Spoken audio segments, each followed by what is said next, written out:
এখন যাকে দেখতে পাচ্ছেন তার নাম হচ্ছে ডক্টর ফ্রান্সিস অ্যালান প্লামার।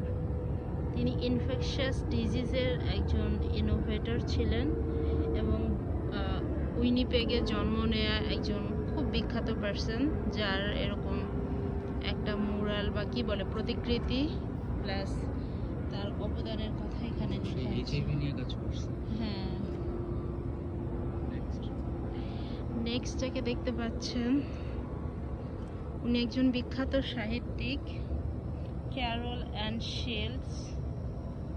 তিনি প্রথমে আমেরিকাতে ছিলেন, মেবি পরে কানাডাতে এসেছেন এবং সাহিত্য ক্ষেত্রে তিনি অনেক অবদান রেখেছেন। এইটা দেখতে পাচ্ছেন, উনিও খুব প্রমিনেন্ট একজন পার্সন। ওনার নাম ডক্টর বালজুর রোজমান্ড স্টেফানসন, ফাদার অফ ক্যানোলা। আমরা যে ক্যানোলা অয়েলটা খাই, এই ক্যানোলা অয়েলের নিউট্রিশিয়াস গুণাগুণ বের করা এবং কিভাবে সিড থেকে ক্যানোলা অয়েলটা বানানো হবে সেটা তিনি প্রথম আবিষ্কার করেন এবং বিশ্বের কাছে পরিচিত করে দেন।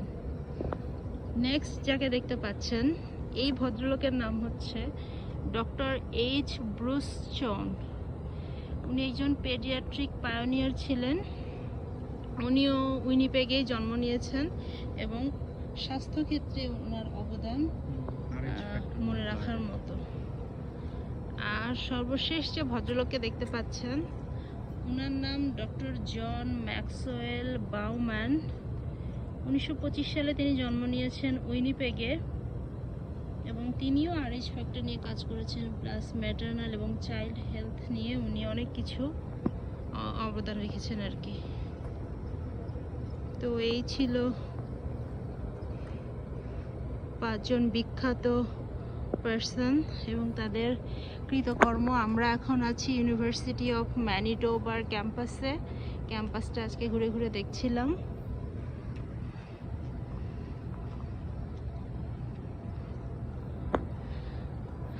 আর এখানে আছে, দেখি এখানে আমাদের সাথে আছে আব্দুল্লাহ আল ফাহাদ, যে ইউনিভার্সিটি অফ ম্যানিটোবাতে এখন জব করে। আর আমরা আজকে এই ক্যাম্পাসটা একটু ঘুরে ঘুরে দেখছিলাম।